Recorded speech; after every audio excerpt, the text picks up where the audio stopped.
Bonjour à toutes et à tous, bienvenue sur ce nouveau live chat proposé par Ramsay Général de Santé qui est aujourd'hui consacré à la thématique comment vivre sa grossesse sereinement. Alors pour répondre à toutes les questions que vous vous posez sur ce vaste sujet, nous avons sur ce plateau un gynécologue obstétricien, le docteur Hugues Reynès, et une sage-femme, Sylvaine Montariol, qui viennent tous les deux de l'hôpital privé de Dromardèche. Bonjour, merci d'être présent. Bonjour. Pour répondre aux internautes, qui sont nombreuses, on imagine plutôt. Et vous allez répondre donc à la première d'entre elles, qui est Varda, et qui voudrait savoir pourquoi est-ce qu'elle n'arrête pas de vomir la nuit. Elle précise qu'il faut qu'elle dorme pratiquement assise pour ne pas vomir. Alors, pourquoi? Et quelles sont les astuces, à part le fait peut-être de dormir assise? Alors ça fait partie un petit peu des désagréments digestifs du début de grossesse, souvent. Ça peut durer un petit peu plus longtemps. Si c'est particulièrement la nuit, c'est certainement parce qu'elle est allongée. Effectivement, il peut y avoir des remontées de suc gastrique qui sont irritantes et qui lui donnent envie de vomir. Donc effectivement, la position assise, mais aussi peut-être quelques conseils un petit peu diététiques concernant ce qu'elle mange le soir. Peut-être allégé en graisse, voilà, éventuellement prendre un protecteur gastrique prescrit par son médecin ou sa sage-femme, et voilà. D'accord, donc on fait un petit peu attention à son alimentation, oui. Et puis on continue à dormir, peut-être pas forcément assise, mais en tout cas pas allongée. Oui. Et on prend son mal en patience, oui, normalement ça va que passer. Ça ne dure que le début de la grossesse. Oui. Ça fait partie un peu des désagréments que certaines femmes ont lorsqu'elles sont enceintes. D'accord. Oui, alors c'est vrai que de toute façon, dans la grossesse, il y a une modification au niveau de tout le fonctionnement du corps, en particulier l'alimentation. Donc il faut, c'est vrai, adapter, comme Sylvaine l'a dit, l'alimentation aux circonstances.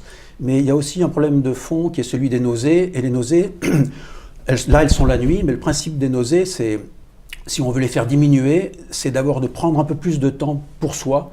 Parce que les nausées, c'est qu'il y a beaucoup d'agitation, souvent aussi dans une vie, qu'il y a beaucoup de préoccupations, et qu'il faut le temps, surtout dans le premier trimestre, de traiter ces préoccupations qui, elles, donnent un certain mal-être intérieur qui renforce la nausée. Donc je crois qu'il y a aussi quelque chose qui est de l'ordre du psychisme qui agit dessus, même si je suis tout à fait d'accord qu'il y a tout l'aspect physique, et qu'il faut aussi en tenir compte. Oui, c'est pour ça que ça se manifeste la nuit, quand on a plus le temps de penser, qu'on est moins dans l'action peut-être. Peut-être aussi, là, il y a peut-être les rêves qui agissent dessus, mais ça, ce serait plus compliqué à évoquer aujourd'hui. D'accord. Bon, enfin, dans tous les cas, des règles d'hygiène alimentaire valent toujours. Voilà, et puis, et prendre du temps pour soi et pour essayer de traiter tout ce qui nous inquiète. Prendre un peu de recul, de distance.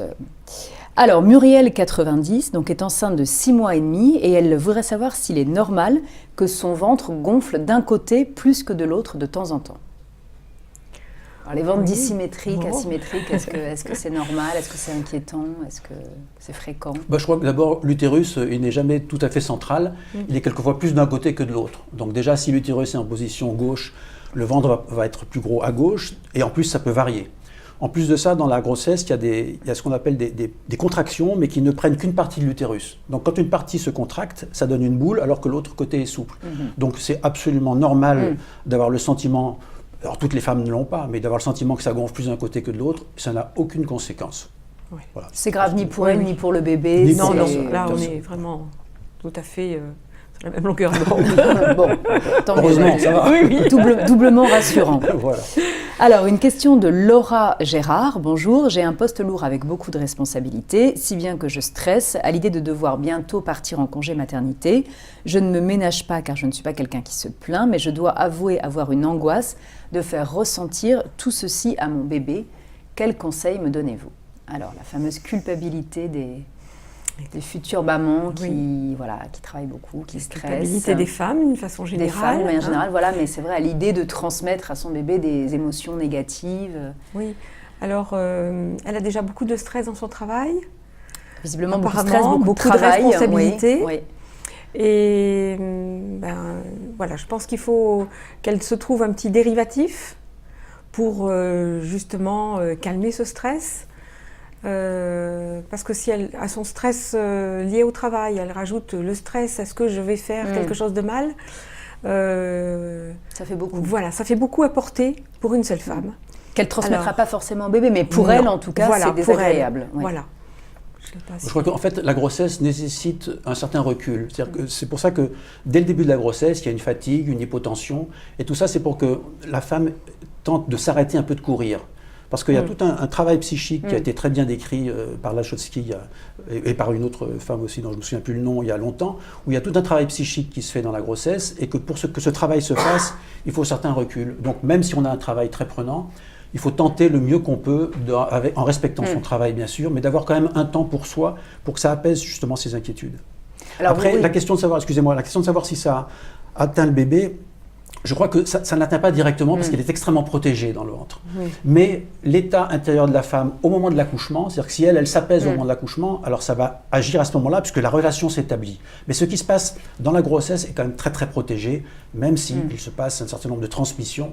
L'enfant est extrêmement protégé, ça doit être rassurant pour cette femme. Oui. Donc c'est pas la peine qu'elle ajoute de la culpabilité à son stress. La grossesse, ça reste quand même un état physiologique de la femme.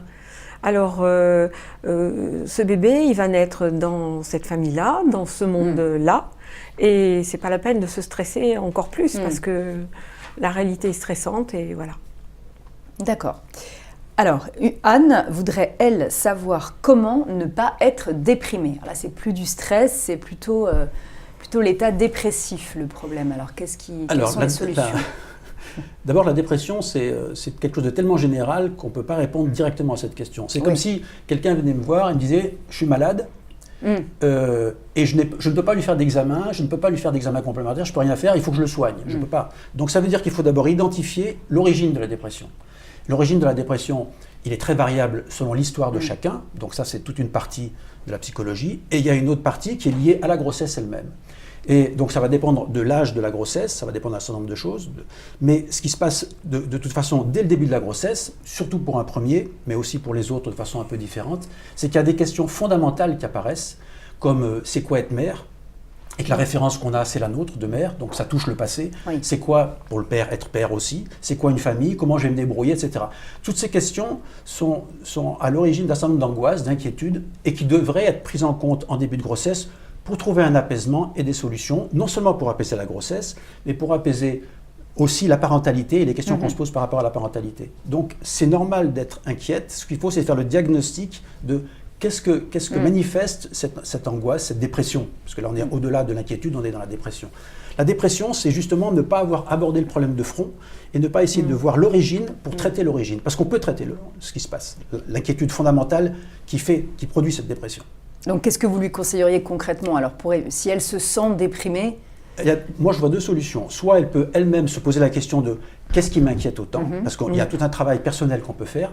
Et puis, si elle a besoin d'être accompagnée, il y a des psychologues en maternité, il y a des gens qui peuvent leur donner un petit coup de pouce quand c'est nécessaire. Et je pense que c'est fondamental de se servir de ces opportunités qu'on a pour essayer justement d'y voir plus clair.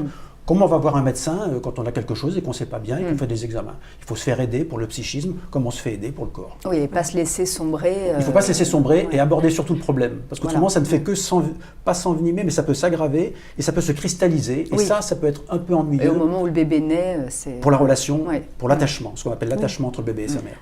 Oui, et puis...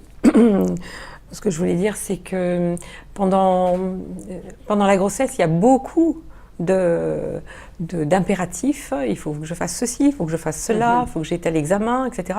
Parfois, quand on voit les emplois du temps des dames, c'est assez impressionnant. Excusez-moi. Donc, essayer de faire les choses le plus calmement possible et puis ne pas hésiter à communiquer. Faire du lien. Elle est certainement entourée, cette maman, un papa, une famille. Ne pas s'arrêter de faire du lien et de communiquer au sien déjà. Et puis effectivement, il y a du monde autour de la natalité, enfin de la maternité, et qui est là pour aider. D'accord. La préparation à la naissance, ne pas hésiter à demander. Se poser et parler et demander de l'aide autour de soi. Ne serait-ce que discuter avec la sage-femme d'ailleurs, avec leur sage-femme. Tout à fait. Alors, Mimi 910, maintenant, donc, elle est à 31 semaines d'aménorrhée et elle est arrêtée pour MAP, donc menace d'accouchement prématuré, avec un col court, 30 mm, et la tête du bébé basse. On lui a prescrit du repos, sans pour autant qu'elle soit totalement alitée. Mais concrètement, que peut-elle faire, ne pas faire, sans risquer d'aggraver les choses, des petites courses, prendre la voiture pour se rendre en consultation, etc. Donc, comment on vit à 31 SA et en menace d'accouchement prématuré? Qu'est-ce qu'on fait, qu'est-ce qu'on ne fait pas? Voilà, déjà il faut qu'elle voie avec son médecin ce qu'il lui a ordonné de faire ou de ne pas faire. Donc moi c'est vrai qu'on ne la connaît pas cette dame. Le repos sans pour autant être alitée totalement. Oui. Donc oui, il y a des choses qu'elle peut faire un petit peu chez elle. Il faut qu'elle essaye de se reposer au moins 1h30 le matin, 2h l'après-midi. Reposer allongée, hein, et puis le reste du temps, elle peut quand même peut-être aller chercher son pain. Se trouver aussi une activité à l'intérieur, parce que c'est pas facile, 31 semaines, il lui reste 9 semaines devant elle, donc enfin, en tout cas 6 semaines au repos, donc il faut qu'elle s'occupe. Qu'elle trouve une activité qu'elle peut faire à la maison, qui lui occupe l'esprit et qui lui permette de voir le temps avancer. Oui, parce que le risque, c'est aussi de déprimer et de stresser finalement. Et voilà. Ouais. Oui. Donc c'est à éviter. Voilà, il faut qu'elle trouve quelque chose d'intéressant à faire qui l'occupe dans sa vie. Voilà. C'est pas tout le temps dans une vie qu'on a 6 semaines devant soi. Donc il faut voir le côté plein du verre et non pas le côté vide. Alors, vous vouliez ajouter quelque chose, allez-y. Oui. C'est-à-dire qu'en fait, ça peut aussi être quelque chose de pas grave du tout, hein, il faut l'entendre. C'est-à-dire que le col à 30 mm, c'est pas très grave. Ça nécessite une surveillance, mais c'est pas de la pathologie. Alors après, c'est vrai qu'on n'a pas suffisamment de données, et c'est là je suis tout à fait d'accord avec Sylvaine, c'est qu'on n'a pas du tout de données suffisantes. Par exemple, si c'est une grossesse qui est issue de procréation médicalement assistée, on ne va pas se comporter de la même façon que si c'est par exemple une deuxième grossesse où il y a déjà eu un accouchement à terme. On sera moins inquiet. Donc, nous n'avons pas assez de données pour être très précis avec cette femme. Mais après, avoir des contractions dans le 3e trimestre, c'est quelque chose de normal. Donc il faut juste que ces contractions ne produisent pas un raccourcissement du col et une ouverture très précoce. Même si 31 semaines d'aménorrhée, c'est pas si tôt. C'est pas si tôt, oui, mais enfin c'est quand même, tôt, vous savez, mais il faut quand même essayer de protéger la prématurité, vraiment. Bien sûr. Oui. Et quant à ce qu'elle peut faire pour occuper ce temps, je dirais que toute la grossesse essaye de donner du temps pour que justement il y ait un travail intérieur qui se fasse. Et là, il y a quand même quelque chose qui se profile, c'est l'accouchement, d'autant plus s'il est prématuré. Et se poser la question de, est-ce que je suis prête pour mon accouchement? Est-ce que je me suis préparée? Est-ce que je me sens engagée dans cette expérience? Est-ce que j'ai tout fait pour accueillir mon enfant? Et je ne parle pas matériellement. Matériellement, l'enfant, il s'en fout éperdument. Qu'il ait un berceau à 1000 € ou un machin, c'est pas son problème. Non. Lui, c'est est-ce qu'on est prêt intérieurement à le recevoir? Est-ce qu'on a fait un espace dans sa vie pour ça et pour l'accueillir? Puisque c'est un être qu'on va rencontrer pour la première fois et qui sera lié à nous toute notre vie. On peut séparer les couples, on peut changer de partenaire, on ne peut jamais changer le fait qu'on a un enfant, qu'on soit père ou mère. Et donc cette chose, c'est une rencontre fondamentale, et ça, pendant le 3e trimestre, on peut vraiment le préparer. Il ne faut pas la rater. Il ne faut pas la rater. Donc, caler du temps, tant mieux pour elle. Oui. Je m'en réjouis. Oui, c'est une bonne chose finalement. C'est vrai que c'est souvent vécu comme une contrainte, mais c'est plutôt une bonne chose. Parce qu'en fait, on n'arrête pas, dans nos vies, on n'arrête pas de courir. Hein. Donc, être empêché de courir, là, c'est... on le prend comme un choc, mais c'est un cadeau. On peut le prendre comme un cadeau. Oui, c'est ça. On peut le prendre comme une douleur qu'on n'arrive pas à résoudre ou comme un cadeau. Et elle peut le prendre comme un cadeau. C'est l'occasion de se préparer, d'être sereine justement. Tout à fait. Alors c'est vrai que quand je parlais d'aller chercher le pain, si évidemment elle habite au 4e sans ascenseur, elle est vite. Elle est vite. Oui. Hein. Il ne faut pas manger trop de pain de toute façon. C'est vrai. Alors, question de Bénédicte. Bonjour, je suis à 5 mois et demi de grossesse. Il m'arrive très régulièrement d'avoir des points de côté en marchant, à droite, à gauche ou les deux. La seule solution pour faire passer la douleur, c'est de m'asseoir. Dois-je m'inquiéter? Merci pour votre retour. Elle précise qu'elle a 29 ans. Oui, ça fait aussi partie des désagréments de la grossesse. Quel terme? 5 mois et demi? Alors, 5 mois et demi de grossesse. 5 mois et demi.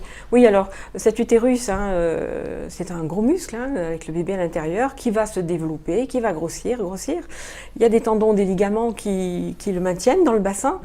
Eh bien, ces étirements, me semble-t-il, correspondent à des problèmes ligamentaires. Voilà, c'est pas du tout... c'est pas du tout une pathologie, pathologie. C'est vraiment le déroulement normal de la grossesse. Et ça s'accentue quand on marche, oui, logiquement. Ça s'accentue parce que, effectivement, le bassin va commencer à bouger un petit peu dans le deuxième trimestre de la grossesse et des petites ramiers, voilà. Moi, je suis tout à fait d'accord avec le fait que ça aussi, c'est quelque chose de normal. C'est-à-dire que qu'est-ce qui est contenu là-dedans? C'est qu'il faudrait peut-être qu'elle essaye de marcher à un rythme plus lent. Qu'elle ralentisse. Qu'elle ralentisse et que si, en effet, elle a des douleurs, elle s'assied. C'est normal. Parce qu'il y a un vieillissement dans la grossesse. C'est-à-dire que si on regarde une femme en fin de grossesse, elle ressemble furieusement à une personne âgée. Elle ne peut plus lasser ses chaussures, elle ne peut plus monter sans souffler. Il faut Bon, et c'est normal. Et donc, c'est comment nous acceptons ce vieillissement, comment nous nous adaptons à ce vieillissement. Et donc, c'est une vraie sagesse de s'adapter à un corps qui se modifie, qui évolue, et qui ne nous permet pas de faire extérieurement autant de choses que ce que nous faisions. Et il faut l'accepter, ça. Ce qui n'est pas toujours facile avec des vies pleines que nous avons. C'est vrai, et les injonctions aussi à vivre pleinement sa grossesse, très active, très énergique, alors qu'en fait c'est aussi très fatigant, parfois douloureux. Je crois que pleinement, c'est surtout intérieurement que ça se vit. Oui. C'est une relation d'amour qui se prépare. Et on peut être assise et le vivre pleinement, on n'est pas obligé de marcher. C'est ce qu'on vient de voir avec la personne précédente. Alors, deux questions de personnes à des stades différents de leur grossesse, mais qui ont à peu près les mêmes problématiques. Donc il y a MyMy76 qui, elle, arrive seulement au terme de son 3e mois, qui souffre d'insomnie et qui se pose beaucoup de questions, qui pense que cette grossesse est tellement un miracle qu'elle a peur qu'il lui arrive quelque chose. Donc, est-ce que vous pouvez lui conseiller une méthode pour se relaxer, notamment mieux dormir? Et Nina, qui, elle, est à presque 7 mois de grossesse, donc beaucoup plus avancée, mais qui a également du mal à dormir et qui voudrait savoir quelle position adopter pour un bon confort et sans aucun risque. Alors, d'un côté, plutôt début de grossesse et stress, et plutôt milieu-fin de grossesse et inconfort. Alors, comment on gère ça la nuit? Alors, voilà, je voudrais leur dire que la grossesse, c'est vraiment, je répète, quelque chose de physiologique. Donc, son corps a toutes les compétences pour vivre cette grossesse sereinement. Voilà, c'est un petit peu comme une conspiration du bien. C'est-à-dire que tout est prévu dans sa grossesse. C'est vrai que dans nos vies, il y a de l'imprévu, qu'on ne peut pas dire oui, à 3 mois de grossesse, la grossesse, normalement, va continuer. Voilà. De temps en temps, il y a des imprévus. Mais là, si sa grossesse se passe bien, il faut essayer d'être serein. Alors voilà, essayer d'être serein comment? Eh bien, en posant des questions sur ce qu'on ne sait pas, parce que tout ce qui est dans l'ombre, c'est ténébreux, ça fait peur. Donc et peut-être, à la sage-femme, au médecin. Voilà, ne pas hésiter. Il y a l'entretien du 4e mois, la préparation à la naissance ensuite, les rendez-vous avec le médecin régulièrement tous les mois ou la sage-femme qui suit la grossesse. Voilà, donc il faut poser les questions et parler avec son conjoint, encore une fois, se faire confiance. Se faire aider si besoin. Voilà, se faire confiance. Ce que vous avez déjà conseillé. Alors pour Nina, qui elle est à 7 mois de grossesse et qui a plus un problème de confort, de position difficile à trouver, tout en ayant peur de faire mal au bébé, qu'est-ce qu'on peut conseiller? Il y a le fameux le coussin d'allaitement, qu'on peut placer de certaines façons entre les jambes, dans le dos, sur le ventre. Voilà, le bébé, il est bien protégé. Oui. Il y a les 2 enveloppes qui constituent la poche des os, ce muscle utérin qui est quand même assez épais. Voilà, ce bébé, il est protégé, déjà, naturellement. Voilà. C'est sûr qu'il faut éviter... il y a des choses, des accidents de voiture, des choses comme ça, mais autrement, dans son lit, dans son lit... Même dormant sur le ventre, elle risque pas de lui faire... Voilà, alors dormant sur le ventre à 7 mois, ça va être un petit peu difficile. Elle a le coussin un peu... Oui, voilà, en chien de fusil un peu, voilà, elle va se positionner, voilà. Oui, c'est vrai que c'est très important pour la deuxième personne là, de trouver la position juste, parce que le corps est plus fragile, donc il faut vraiment être très présent à son corps et trouver comment il est bien au moment de l'endormissement. Après, il y a aussi autre chose qu'il faut entendre par rapport aux insomnies, c'est que les insomnies, c'est aussi une préparation, parce que quand l'enfant va arriver, on n'aura pas le choix. On va être réveillé la nuit. Et que, donc, moi, je vois bien aussi, surtout dans le deuxième trimestre, les insomnies comme quelque chose qui dirait à la femme, ben maintenant, comment tu vas faire quand tu dors mal la nuit pour quand même arriver à récupérer, parce qu'il faut être reposé. Et donc, ça veut dire qu'il va falloir trouver un nouveau rythme dans les siestes, etc. C'est un entraînement, quoi. C'est un entraînement pour quand tu auras l'enfant. Donc, je pense de ce côté-là, c'est très positif aussi.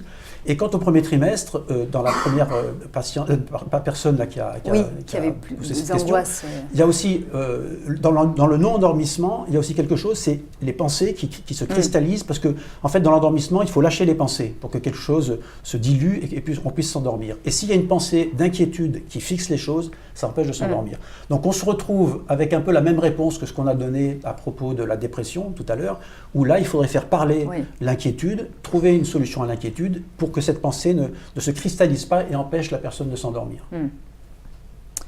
Alors, là, on a deux questions qui relèvent pleinement de l'angoisse, de l'inquiétude. Une question de Mel74.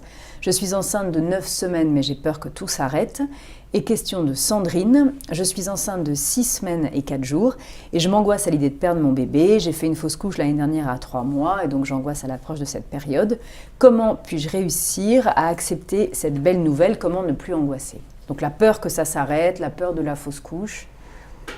Oui, elle a un antécédent de fausse couche déjà. Voilà. Alors pour l'une, pour l'autre, pas forcément, mais la peur est là.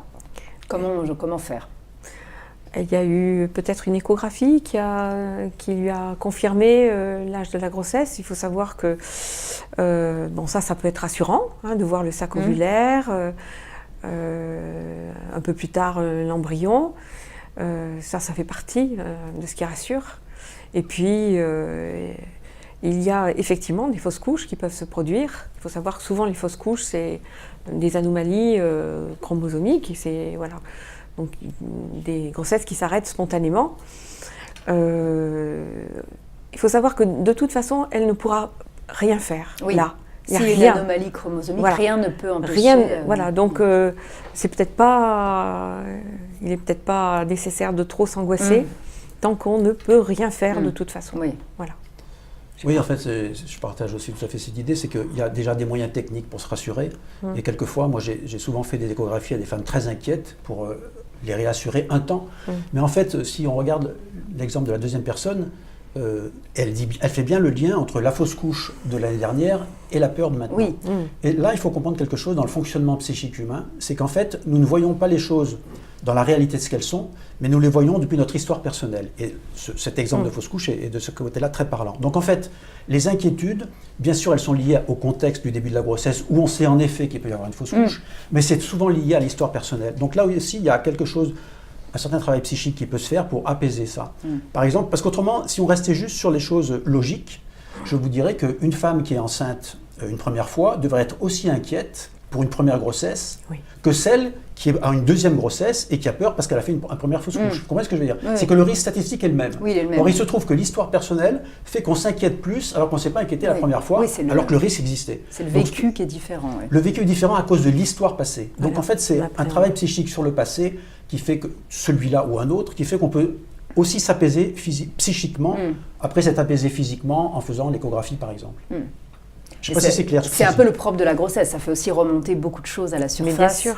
Oui, surtout le premier trimestre, fait remonter beaucoup de choses et il faudrait vraiment traiter ces choses pour s'apaiser. Et le plus souvent, on est tellement dans l'agitation que ce travail psychique ne se fait pas du premier trimestre et qui a été très bien décrit dans la transparence de la grossesse il y a de nombreuses années déjà. Alors, Van est à 6 mois donc, de grossesse et trouve que son bébé bouge beaucoup plus depuis une semaine. Est-ce que c'est préoccupant? Pas du tout.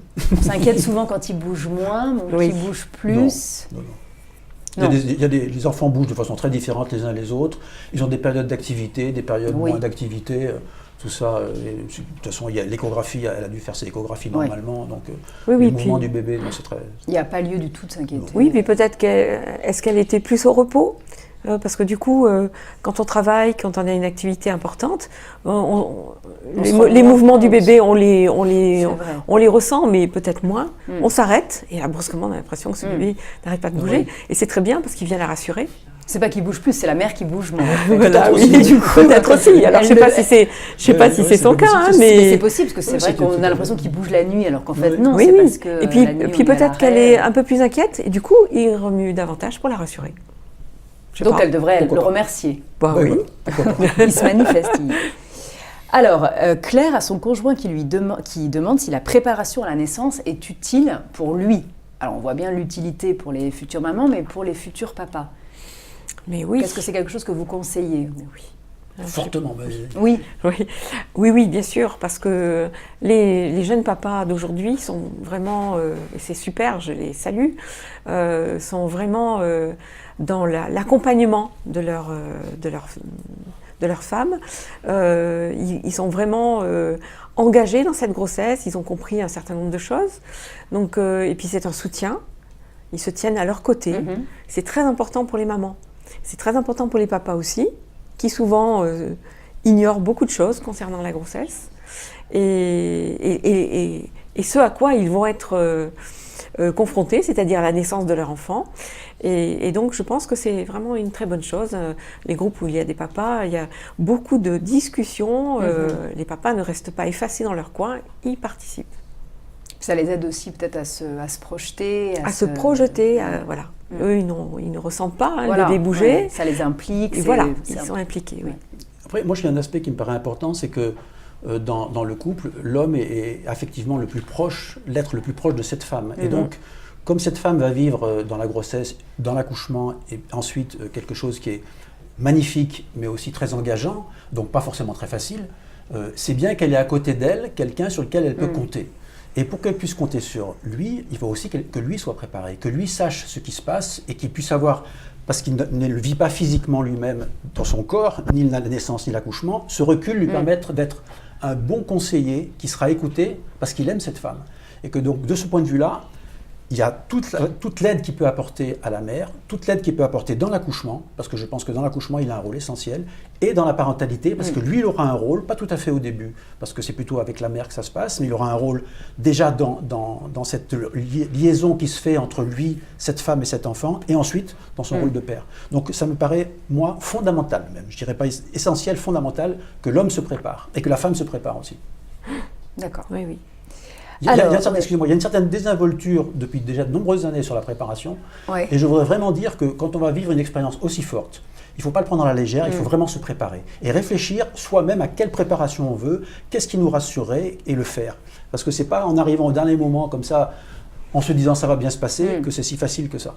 On se prépare pour une expérience sportive, on se prépare pour tout, il faut se préparer pour l'accouchement. Oui. C'est clair. Alors, Sophie est à 33 semaines d'aménorrhée, elle dort mal, elle aussi, mais en fait, ce qui la gêne plus, c'est de ne pas pouvoir faire tout ce qu'elle veut dans la journée. Alors, c'est un peu ce que vous disiez tout à l'heure, c'est une répétition, un entraînement, il faut qu'elle change ses habitudes, son mode de vie, mais... C'est-à-dire qu'il faut accepter que la grossesse amène des modifications fondamentales physiquement et psychiquement, et qu'on ne peut pas rester sur les mêmes repères. On ne peut pas rester sur les mêmes repères de sommeil, d'alimentation, on l'a vu avec la première personne qui avait des problèmes de régurgitation, de remontée acide. Donc on voit bien qu'il y a une adaptation à faire à la grossesse. Et ce qui me frappe, parce que je suis de l'obstétrique depuis très longtemps, c'est de voir à quel point justement maintenant on voudrait gommer tous ces signes de la grossesse, on voudrait s'en débarrasser, alors qu'en fait ils font partie de la grossesse. Oui. C'est ce que disait Sylvaine tout à l'heure, la grossesse est physiologique, elle amène des éléments pour la préparation. Moi, je pense que la plus grande sage-femme, c'est la grossesse. Et que si on suivait vraiment le programme tel que le prévoit la vie dans ces signes de la grossesse du premier, du deuxième et du troisième trimestre, on aurait vraiment une préparation à l'accouchement et à la parentalité. Et que les professionnels que nous sommes devraient se caler de plus en plus sur ce programme parce que c'est lui qui prépare les femmes. Donc il faut être à l'écoute de soi, de son corps, voilà. se Et ne suivre, pas vouloir rester fixé sur comment ça se passait avant. Ça, ce n'est pas possible. Oui. Ce n'est pas possible. ou comment ça devrait se passer, si comment- on en croit cette espèce d'image complètement faut, idéalisée. faut arrêter ouais. de lire un certain nombre de choses Oui. Oui, qui quelquefois, sont il faut un s'adapter à peu- soi-même. Oui. Soi-même. Voilà. C'est un contact avec soi. S'écouter. S'écouter. S'écouter. S'écouter. Alors, Lila voulait savoir s'il était important que le papa communique avec le bébé pendant la grossesse. Alors, je vais Bah oui, bien sûr, bien sûr. La communication, elle se fait, j'allais dire physiquement et psychiquement avec la mère, puisque pendant la grossesse, mère et enfant sont un. C'est-à-dire qu'on a longtemps essayé de séparer les choses, mais ce n'est pas possible. C'est une physiologie qui marche en une seule unité. et le père fait partie, mais avec une certaine distance, de cette unité. Et donc ils prennent contact avec l'enfant à travers différentes techniques, et qu'à travers même les mains, nous on le fait dans la préparation, il y a d'autres qui le font, l'aptonomie, etc. Beaucoup de sages-femmes le font ça. C'est extrêmement important. D'abord, ça lui fait du bien à lui, et ça fait du bien à l'enfant, et ça fait du bien à la mère, ça fait du bien à tout le monde. Donc pourquoi s'en priver? Pourquoi s'en priver? En plus, ça rétablit, ça fait du lien physique entre les trois, et je pense que c'est une chose excellente, de mon point de vue. Je sais pas ce que tu en penses. Tout à fait. Moi, je suis pour le lien. Nous sommes pour le lien. Et totalement sans danger, en plus, donc on peut parler au bébé, toucher le ventre. Voilà, exactement. Vous savez, je crois qu'il faut s'habituer à parler au bébé. Oui. Alors, on y est un petit peu habitué parce qu'au début, mais c'est quelque chose qui est fondamental et qu'on a très bien vu dans des films qui sont parus sur la relation mère-enfant, et où il faut parler au bébé. Alors, on dit qu'il ne comprend pas notre langage, il ne comprend peut-être pas les mots, mais il comprend ce qu'on est en train de lui dire globalement. Oui, et que donc expliquer l'intonation, ce que j'appelle la musique des mots. L'intention du mot. Et donc, si on lui parle, il perçoit l'intention, et donc ça le rassure sur ce monde qu'il découvre, et nous faisons interface entre le monde et lui, ce monde inconnu, et les parents qui font interface le rassurent. Donc parler à l'enfant de ce qui se passe quand on lui fait des soins, quand on le lange, quand lui expliquer, lui apprendre la vie en fait. Voilà, lui apprendre la vie. Et mais même si on croit qu'il ne comprend pas, même dans le ventre on peut lui parler. Il ne comprend pas tout de suite, mais c'est pas grave, on peut lui parler parce que ça prépare quelque chose d'essentiel. Oui, et puis quand il sera là, il aura entendu ses voix déjà pendant ces 9 mois. Donc il y a déjà un tel changement entre la vie intra-utérine et la vie extra-utérine que c'est aussi du lien, ça. Donc tout la voix des parents, la musique qu'on écoute. Il y a un film qui a été fait en 2005 qui s'appelle Le Monde selon bébé, qui est très intéressant parce qu'on voit justement par des scientifiques l'interaction mère-enfant et de ce qu'il reçoit à travers la musique, les mots, etc. Donc c'est très intéressant si on peut se procurer. Et il reçoit beaucoup de choses. Il reçoit énormément de choses, bien sûr. Oui. Même au niveau des goûts, par ce que mange la femme, etc. Oui, tout à fait. Donc raison de plus pour y associer le papa. Exactement. Voilà. Alors Mélanie, elle est enceinte de 27 SA et elle a le ventre qui durcit tous les soirs et donc elle a peur que ce soit un signe d'accouchement prématuré. Alors voilà, on sait pas au niveau médical comment se passe la grossesse. Voilà, Je crois que si le ventre se durcit tous les soirs sans douleur, qui se durcit, elle ne parle pas de douleur. Voilà, elle ne parle pas non plus de fréquence. Non. On va dire quelques contractions le soir pour une femme qui travaille ou même qui ne travaille pas. Ça fait partie encore des petits. Alors, j'ose pas dire des petits désagréments parce que c'est même pas un désagrément, c'est quelque chose de normal. De la réalité de la grossesse. Si vous voulez, l'utérus, lui, va résister à sa transformation. Dans le corps, il y a une résistance à la transformation. Donc, cet utérus grossit. Il s'accroît tous les jours et il résiste à cet accroissement, à cette dilatation, en se contractant. Et donc, plus le soir parce qu'il y a la fatigue de la journée. Voilà. Alors bien sûr, si c'est trop souvent, si c'est douloureux, il faut qu'elle consulte, qu'on voit quelle est la longueur de son col, voilà. Mais autrement, si c'est quelques fois le soir, ce n'est pas douloureux. C'est en aucun cas un signe je ne serais pas inquiète. Prématuré. Non. Non, parce qu'en fait, les contractions, il y en a dans toute la grossesse. Oui. Depuis le début, on l'a montré par les échographies précoces, et j'en ai parlé tout à l'heure, je crois, à propos des contractions localisées. Il y a des contractions toute la grossesse, sauf qu'elles sont perçues de plus en plus individualisées au cours du 3e trimestre. Donc, je suis tout à fait aussi partisan de contrôler si vraiment il y en a trop, et que le médecin dit si le col n'a pas bougé, mais autrement, c'est tout à fait physiologique. Normal, oui. En plus, ça a un intérêt. Pour moi, décidément, tout a un intérêt. Ouais. Mais la grossesse, c'est passionnant. Oui, c'est bien fait. En fait, dans le 3e trimestre, il y a les contractions et les mouvements du bébé. Pour moi, bien sûr, soit on s'inquiète, soit on essaie de se dire à quoi ça sert. Contraction, c'est tu vas accoucher, est-ce que tu es prête à accoucher? Donc ça incite à se préparer et à savoir qu'est-ce qui nous rassurait dans la préparation. Les mouvements du bébé, c'est je vais arriver. Est-ce que tu es prête à m'accueillir? Est-ce que tu as pensé que c'était notre première relation qui s'établissait? Comment tu vois cet instant? Et parce qu'il faut que les parents se réapproprient l'accouchement. Ce n'est pas que les médecins vont protéger les circonstances, vont faire qu'ils sont en sécurité, mais il y a toute une partie qui appartient aux parents. Et je pense que les mouvements du bébé et les contractions sont une incitation à la préparation, à l'accouchement et à l'arrivée de l'enfant à la naissance. D'accord. Alors, Anissa, maintenant, vous dit « Bonjour, je suis enceinte de 5 mois.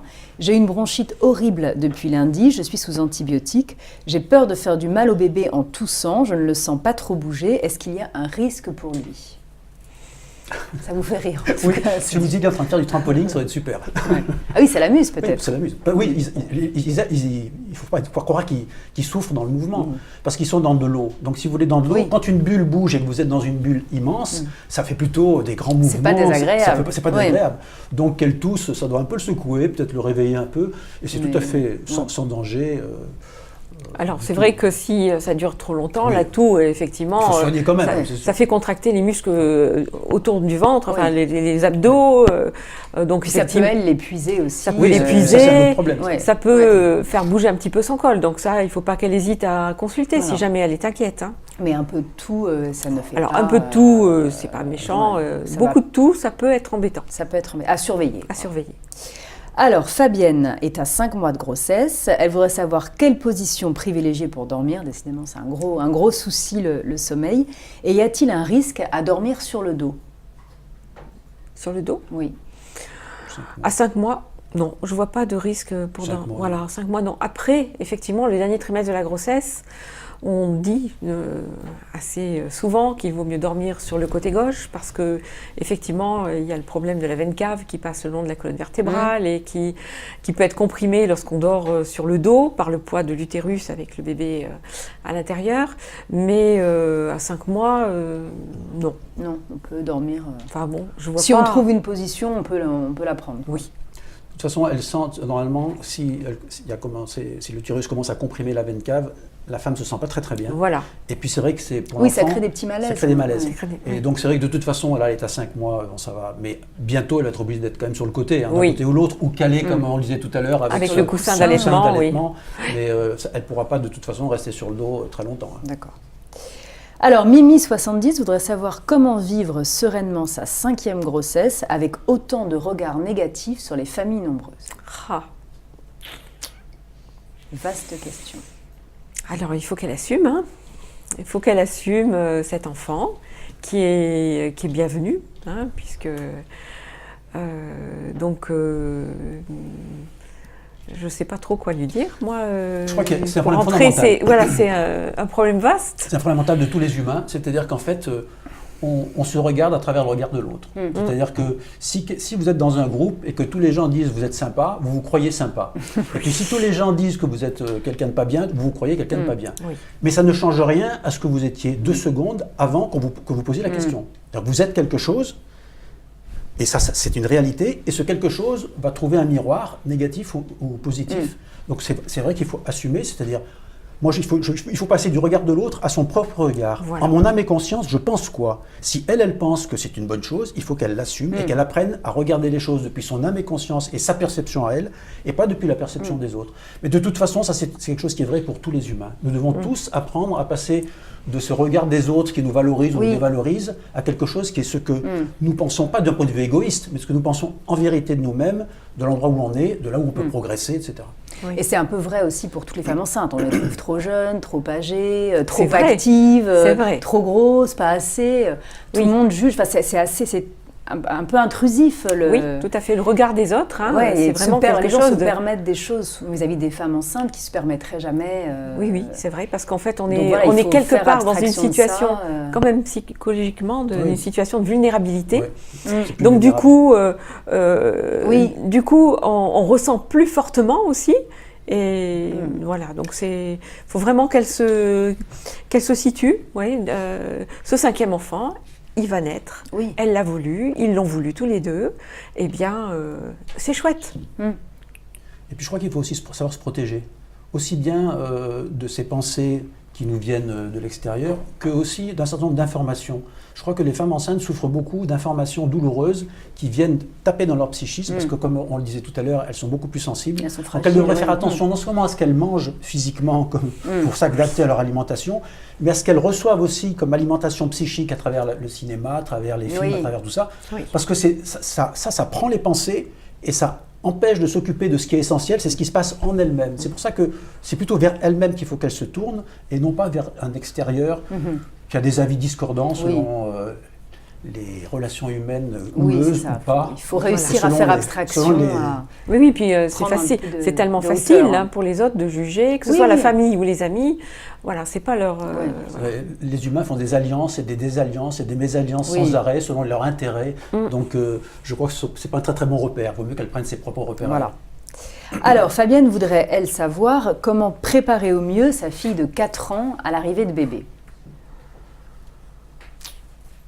Voilà, ça peut être complexe, effectivement, comme Je pense qu'avec un enfant, il faut juste répondre aux questions. Mm.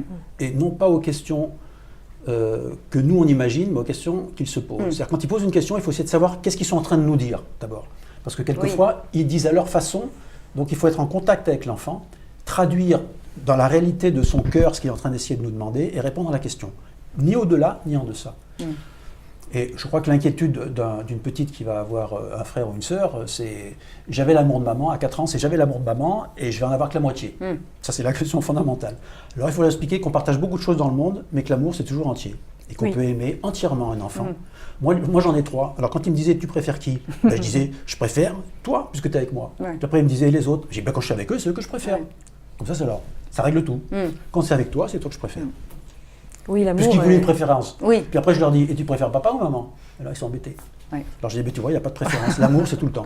On donne son amour dans l'instant.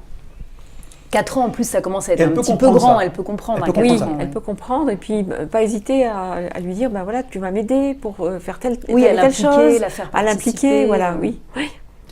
Je m'excuse, on revient juste sur quelque chose qu'on a évoqué tout à l'heure. C'est qu'en fait, le problème, si on veut le résoudre, c'est quand on est avec un enfant, être totalement avec cet enfant. Et si cette femme qui a cet enfant de 4 ans, quand elle est avec cet enfant, elle lui donne vraiment une vraie présence pendant que le mari s'occupe de l'autre, du petit par exemple, cet enfant, elle aura sa nourriture d'amour. Et quand elle aura sa nourriture d'amour, elle n'aura plus d'inquiétude.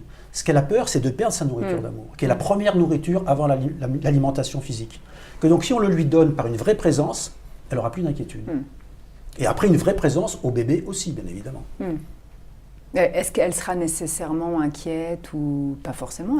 Ça peut aussi se passer tout à fait très bien, sereinement. très Elle peut bien, être très très bien. contente d'avoir un petit frère Il ou faut une petite attendre la sœur. question Voilà, de l'enfant. exactement. Pas Faut anticiper attendre. un mal-être Voilà. parce Non. qu'il ne sera pas forcément là. Voilà, Parce il que ne si- faut oui, pas avoir pardon, peur. parce que Voilà, vas-y. oui, il ne faut pas avoir peur parce que du coup, l'enfant qui est très. Oui, il va sentir qu'il se prépare qui est quelque dans la chose. voilà, la Ouais. sensitivité, Tout à fait. il va avoir peur, Ouais. peur de la peur de sa maman. Voilà, donc on la laisse venir, on verra. Non, il faut que cette femme traite sa peur. Oui. Et si elle traite sa peur, il n'y aura plus de problème. Alors là, Florence donc, est à 33 semaines d'aménorrhée et elle a un bébé qui se présente en siège décomplété. Aux précédentes échos, il était en position céphalique, donc elle se demande pourquoi il s'est retourné et si vous avez des conseils pour qu'il remette la tête en bas.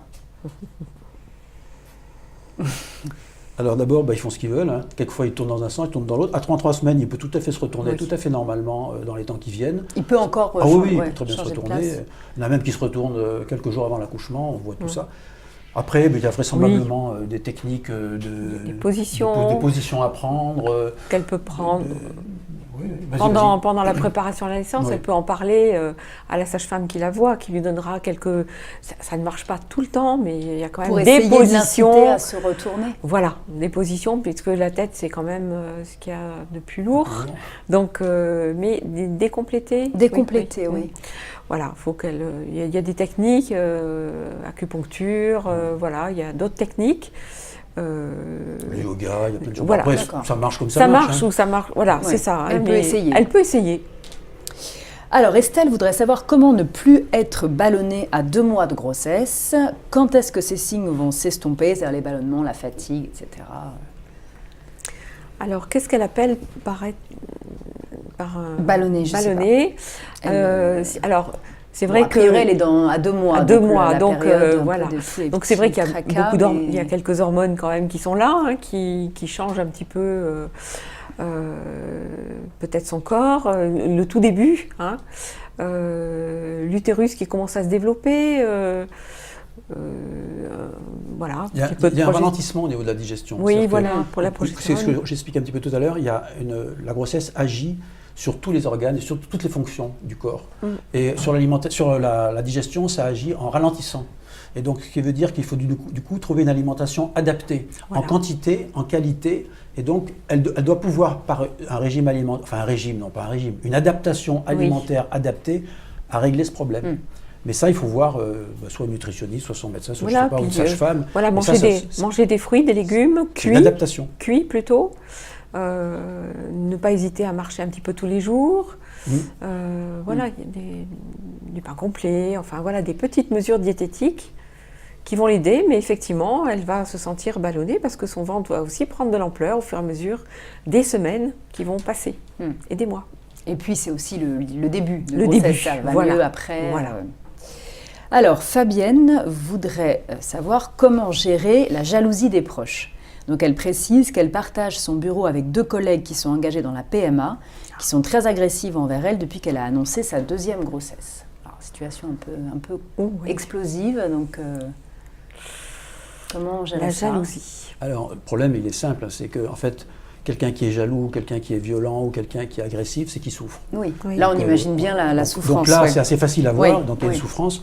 Donc c'est plutôt s'occuper de la souffrance plutôt que de s'occuper de la réaction agressive. C'est ne pas répondre par l'agressivité, mais c'est comprendre que pour une femme, surtout, le désir d'enfant est quelque chose, pas tout le temps, mais pour beaucoup, c'est extrêmement puissant, extrêmement fort, et que ne pas arriver à avoir un enfant, c'est une blessure souvent très très profonde. Donc tenir compte de cette blessure et essayer d'avoir le plus d'empathie pour ces femmes, et voilà, et peut-être pas exposer sans arrêt sa grossesse, en parler sans arrêt, et plutôt aller vers elle, mais par un vrai élan, quoi. Mais c'est comprendre qu'il y a une grande douleur dans ces femmes, très très grande. Moi, je me suis beaucoup occupé d'infertilité, c'est d'une très grande violence. Ou crever l'abcès, dire là, je sais que c'est dur pour vous, je sais que voilà, c'est une souffrance. À elle de voir comment adapter. Essayer d'engager un dialogue. Oui, sans s'oublier elle, parce qu'elle a aussi envie de vivre sa grossesse, de s'épanouir dans cette grossesse, sans s'oublier. Mais c'est vrai que la souffrance est des 2 côtés, là. Voilà. Ouais.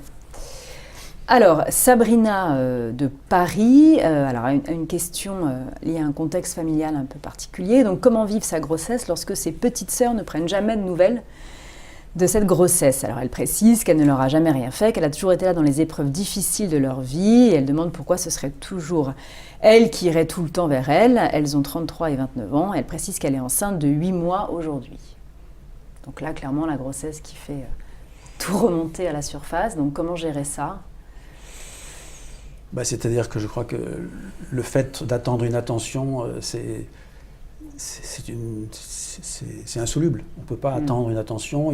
Dans les familles, il y a un fonctionnement qui s'est mis en place et où tout le monde était d'accord à un moment. C'est que c'est cette femme qui est maintenant enceinte qui va vers ses sœurs et ce n'est pas l'inverse. Tout le monde s'est habitué à ça.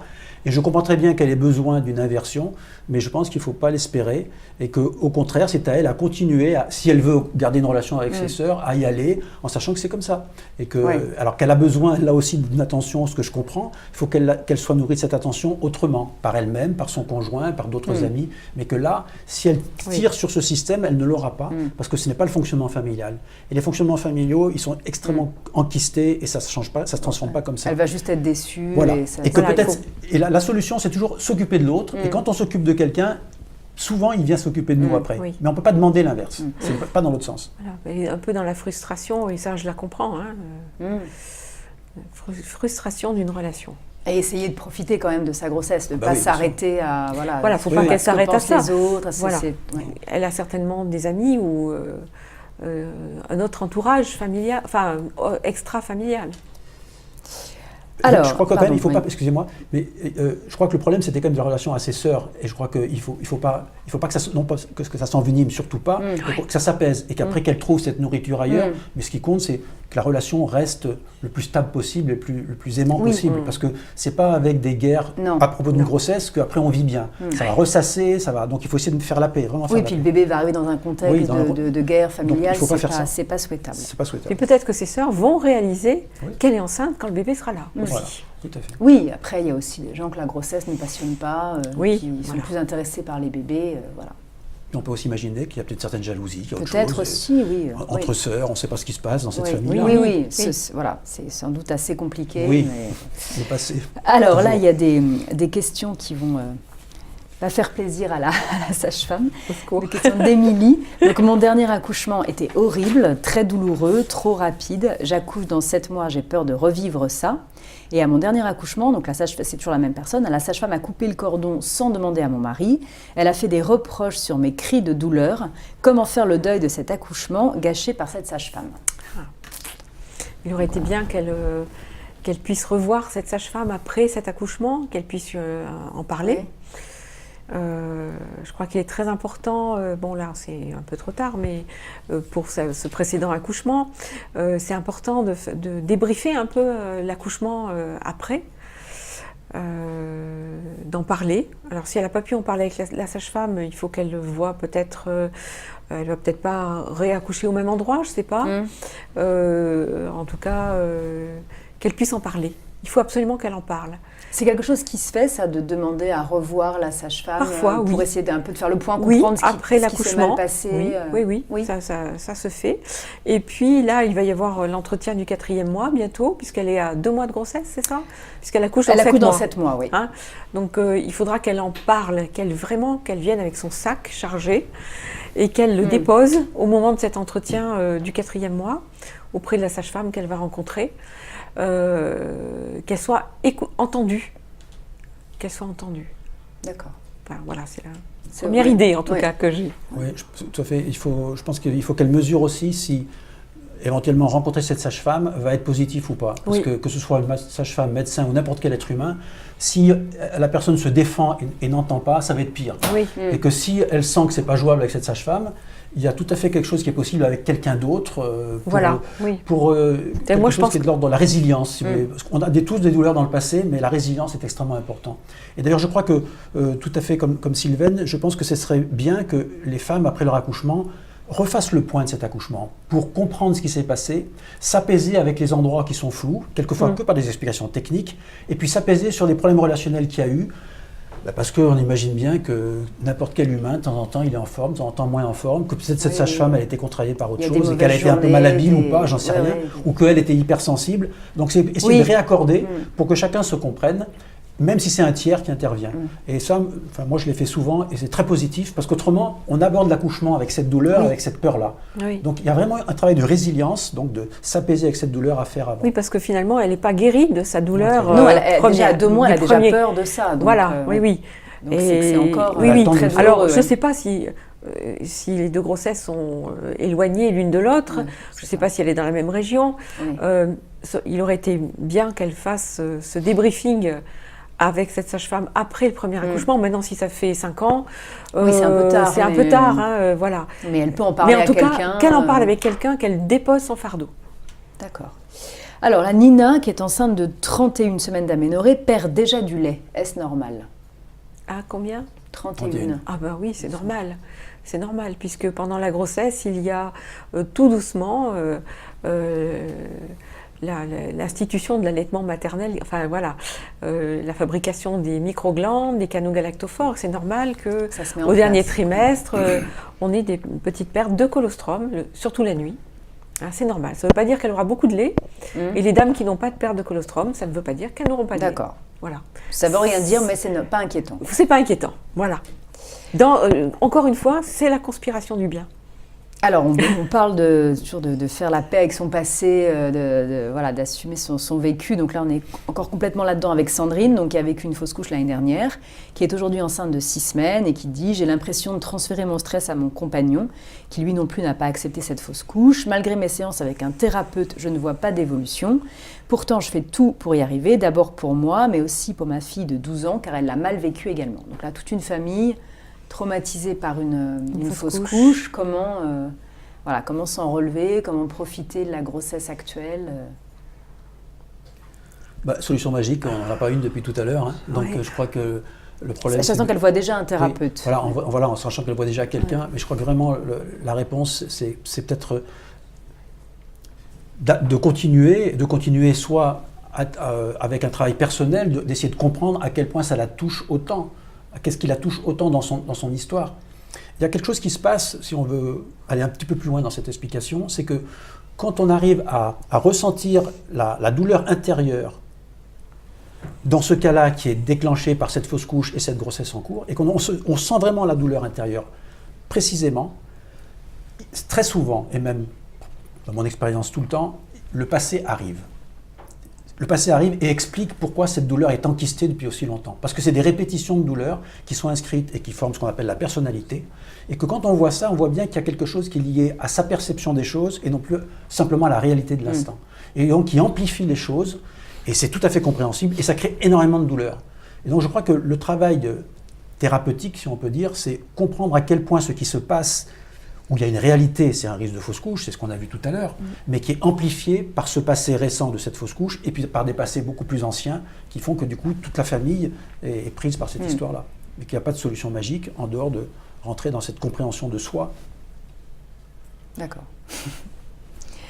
Alors, Cécile donc, est enceinte de 2 mois, donc elle précise qu'elle a eu un traitement de PMA avec de l'Ovitrel. Elle a son premier rendez-vous pour une échographie le 29 décembre. Elle n'a vu personne depuis le début, sauf une interne qui n'a même pas dit un mot et qui s'est trompée de dossier. Donc elle dit « J'ai des douleurs fréquentes aux ovaires, j'ai eu des premières pertes marron hier, je suis constipée, je me sens très fatiguée et je stresse un peu car je n'ai eu aucun conseil. Je ne sais pas si c'est normal. Comment interpréter ces douleurs ?» Alors, on ne sait pas exactement ce qu'elle a eu comme procréation médicalement assistée. Non. Elle a dit Ovitrel, mais est-ce que c'était que de l'Ovitrel? Est-ce qu'il y avait autre chose avant? S'il y avait une stimulation, les ovaires sont toujours un peu hyperstimulés, donc ça fait beaucoup plus mal. Donc ça tire, parce que la grossesse renforce la stimulation ovarienne. Donc on va avoir des ovaires qui étaient déjà un peu douloureux, qui vont devenir encore plus gros, plus douloureux. Donc si c'est ça, peut être normal, ça peut tout à fait être normal. Donc après, bah oui, c'est dommage qu'elle ne trouve pas un professionnel pour lui répondre. Ce serait quand même utile qu'elle essaie d'avoir un contact avec quelqu'un. Une petite échographie. Oui, une échographie. Voilà. Mais bon, elle a essayé, semble-t-il. Donc il faut qu'elle aille un peu plus loin, qu'elle appelle son médecin généraliste, qu'elle appelle une sage-femme, je ne sais pas. Qu'elle trouve quelqu'un pour la rassurer techniquement quand même. Quelqu'un qui lui fasse une petite écho, c'est rassurant. Oui, les gens qui la suivaient en PMA peut-être. De voir le sac ovulaire. Qu'elle trouve un moyen de rentrer en contact pour avoir une réponse, puisqu'elle a essayé, mais elle n'est pas arrivée. Il faut qu'elle aille plus loin. Alors, Lolotte, je suis enceinte de 26 semaines d'aménorrhée. Je prends les transports en commun parisiens 3 heures par jour au total. Je sens que la fatigue est de plus en plus présente et des douleurs de sciatique commencent à se faire sentir. Comment soulager cela? Donc 3 heures de transport à 26 semaines. Ça fait beaucoup. C'est beaucoup, oui. C'est beaucoup. Non. Alors c'est vrai que nous, on n'est pas trop concernés par le transport parisien, parce que, mais on imagine quand on voit 1h30 le matin en métro ou en train, RER, plus ou moins tassée, plus ou moins peut-être assise, mais peut-être qu'à 26 semaines, on ne voit pas encore qu'elle est vraiment, avec les habits d'hiver, on ne voit pas trop qu'elle est enceinte. Voilà, il faut voir peut-être si... Peut-être essayer de travailler de chez elle, ou moi, je pense que si son médecin peut, effectivement, ou si elle peut prendre quelques vacances, ou si elle peut être arrêtée un petit peu, enfin, voilà. Soit elle a le sentiment d'avoir fait tout ce qu'elle peut pour en même temps tenir compte d'elle-même et de son travail, et qu'elle a le sentiment d'être allée au bout et qu'elle ne se peut plus, et qu'à ce moment-là, il faut s'arrêter. On ne peut pas faire 3 heures de transport en commun, avoir des douleurs tout le temps. La grossesse n'est pas faite pour ça. Non, il y a des pays nordiques qui ont un respect de la grossesse beaucoup plus grand que dans notre pays. Bon, donc il faut s'adapter à notre pays. Mais là, c'est à elle, en son âme et conscience, à dire bon, ben là, j'y arrive plus, et trouver le moyen de se faire arrêter s'il faut. Voilà.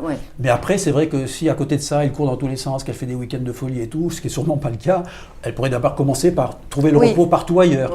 Après, si elle n'y arrive pas, ben, il faut se faire arrêter. Oui. Alors, une question d'actualité qui sera probablement la dernière puisqu'on arrive au bout de cette heure. Donc, ce sera la question d'Émilie Victoire. Bonjour à tous. Je suis enceinte de 5 mois et non immunisée contre la toxoplasmose. Puis-je manger du foie gras et du saumon pendant les fêtes en petite quantité? Merci beaucoup. C'est la question qui nous est posée. Très fréquente en ce moment. 10 fois par jour. Ouais. Voilà. Oui, normalement, pour la toxoplasmose, on ne mange pas de viande crue. La viande doit être bien cuite. Alors, pour le foie gras, il faut qu'il soit cuit déjà, pas demi-cuit. Moi, je conseille de couper une tranche de foie gras, de la mettre au congélateur pendant 2-3 jours avant Noël. Ouais, comme ça, on tue les les parasites. Voilà. Pareil pour le saumon fumé. Saumon surgelé. Si elle le congèle, 3 jours, au moins 3 jours, moi je dirais, parce que voilà. elle peut le manger. Alors, effectivement, normalement, dans le saumon fumé, c'est pas là, si je ne m'abuse, qu'on trouve le toxoplasme. C'est pour d'autres choses. Mais effectivement, on fait un tir groupé, on fait un gros ballotin de choses que les dames ne doivent plus manger. La charcuterie, le fromage au lait cru, tout ce qui sort de la terre. Voilà. Mais on y rajoute tout ce qui est de la salmonellose, la listeriose, tout ça, ça fait un gros paquet cadeau. Et après, essayez de manger bio. Des pâtes. Pas non plus d'huîtres, pas de champagne, Noël. Voilà, donc congelé. Noël Voilà. Moi j'ai cette idée-là, j'espère que. Si, tout à fait. La toxoplasmose à 5 mois, le risque est faible d'abord. Il y a très peu, la pathologie est très, très faible. Je pense que qu'on aille sur un autre terrain. Parce que c'est beaucoup plus important, c'est les perturbateurs endocriniens. Et que là, de ce point de vue-là, aussi bien enceinte qu'après, il faut maintenant faire très attention à tout ce qui est perturbateurs endocriniens. C'est pour ça que tout à l'heure j'ai parlé du bio, c'est pas que je défends le bio particulièrement, mais qu'il y a actuellement de plus en plus, pour les petites filles en particulier, d'anomalies au niveau du développement sexuel avant l'adolescence, qui posent des problèmes psychiques extrêmement graves. Donc je crois qu'il faut vraiment que les couples se posent la question d'essayer d'éviter au maximum les perturbateurs endocriniens.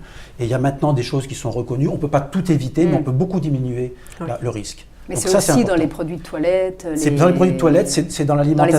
Dans les emballages. Tout ce qui est emballage, tout ce qui est, vous savez, les plastiques qu'on met, comment ça s'appelle les films alimentaires. Les films. Il ne faut surtout pas les mettre au micro-ondes, surtout s'il y a des produits dedans qui sont à base d'huile, parce que ça crée quelque chose vraiment où il y a des perturbants endocriniens qui passent. Et donc il y a tous les plastiques, les choses comme ça, donc il faut vraiment se renseigner aujourd'hui devant ce problème qui commence à être grave en France. Plus qu'une tranche de saumon fumé. Oui, je pense que c'est beaucoup plus grave que la tranche de saumon fumé, c'est sûr. Bon, écoutez, sur ces paroles un peu angoissantes. Mais non, non, parce qu'au contraire, c'est pas angoissant, parce qu'on il y a des solutions. Il y a des solutions. Donc, au contraire, si tous ceux qui entendent disent bon, maintenant je vais faire attention à ce problème, ça fera une protection. Oui, vous avez raison. On peut agir. On peut agir. Quand on peut pas, mais là on peut. Parfait. Bon, merci beaucoup à tous les deux. Merci. Et puis donc rendez-vous très prochainement pour un nouveau live chat Ramsay Général de Santé.